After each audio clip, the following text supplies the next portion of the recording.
ಕರ್ನಾಟಕ ಸಂಘರ್ಷ ಸಮಿತಿ ರಾಜ್ಯ ಮಹಿಳಾ ಘಟಕದ ಕ್ರಿಯಾಶೀಲ ಅಧ್ಯಕ್ಷರಾದ ಸಮಾಜ ಸೇವಕಿ ಅನ್ನದಾತೆ ಡಾಕ್ಟರ್ ಶಾಂತಾ ಕುಲಕರ್ಣಿ ವಸಂತರಾಜ್ ಉದ್ರಾಲ ಅವರು ಸಂಘರ್ಷ ಸಮಿತಿಯ ಜಿಲ್ಲಾ ಘಟಕದ ಪದಾಧಿಕಾರಿಗಳು ಮತ್ತು 5 ತಾಲೂಕುಗಳ ವಿವಿಧ ಹುದ್ದೆಯ ಪದಾಧಿಕಾರಿಗಳಿಗೆ ಗುರುತಿನ ಕಾರ್ಡ್ ವಿತರಿಸುವ ಕಾರ್ಯಕ್ರಮ ನಡೆಸಿದರು. ಸಂಘರ್ಷ ಸಮಿತಿಯ ರಾಜ್ಯ ಪದಾಧಿಕಾರಿಗಳು ಈ ಐತಿಹಾಸಿಕ ಕಾರ್ಯಕ್ರಮಕ್ಕೆ ಸಾಕ್ಷಿಯಾದರು. ಮೊದಲಿಗೆ ಡಾಕ್ಟರ್ ಶಾಂತಾ ಕುಲಕರ್ಣಿ ಮತ್ತು ರಾಜ್ಯ ಪದಾಧಿಕಾರಿಗಳಿಗೆ ಸಮಿತಿ ಕಾರ್ಯಕರ್ತರು ಪುಷ್ಪವೃಷ್ಟಿ ಮೂಲಕ ಆದರದಿಂದ ಬರಮಾಡಿಕೊಂಡರು. ಮೊದಲಿಗೆ ಎಲ್ಲಾ ಮಹಿಳೆಯರು ಮಹಿಳಾ ವರ್ಗದಲ್ಲಿ ಆತ್ಮವಿಶ್ವಾಸ ತುಂಬುವ, ಮಹಿಳಾ ಸಾಮರ್ಥ್ಯ ಸಾರುವ ಅರ್ಥಪೂರ್ಣ ಗೀತೆ ಹಾಡಲಾಯಿತು.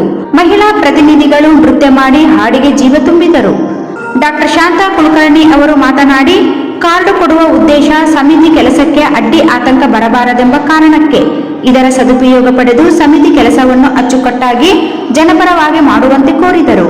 ಈ ಸಂದರ್ಭದಲ್ಲಿ ವಿಜಯಲಕ್ಷ್ಮಿ ಜಿಲ್ಲಾಧ್ಯಕ್ಷರು, ಪ್ರಧಾನ ಕಾರ್ಯದರ್ಶಿ ರಾಜಮ್ಮ, ಗೋವಿಂದ್ ಜಿಲ್ಲಾಧ್ಯಕ್ಷರು, ಬಸವರಾಜೇಶ್ವರಿ ಯಾದಗಿರಿ ಜಿಲ್ಲಾಧ್ಯಕ್ಷರು, ದುರ್ಗಪ್ಪ ಗೌರವಾಧ್ಯಕ್ಷರು, ಭಾಗ್ಯೇಶ್ವರಿ ತಾಲೂಕ್ ಅಧ್ಯಕ್ಷರು, ಅಂಬಮ್ಮ ತಾಲೂಕ್ ಉಪಾಧ್ಯಕ್ಷರು, ಪುಷ್ಪಾ ತಾಲೂಕ್ ಅಧ್ಯಕ್ಷರು 2, ಸುಚಿತ್ರಾ ಪ್ರಧಾನ ಕಾರ್ಯದರ್ಶಿ, ಮಾಧುರಿ ಯಾದಗಿರಿ ಉಪಾಧ್ಯಕ್ಷರು ಮತ್ತು ರಾಜಮ್ಮ ಪ್ರಧಾನ ಕಾರ್ಯದರ್ಶಿಗಳು.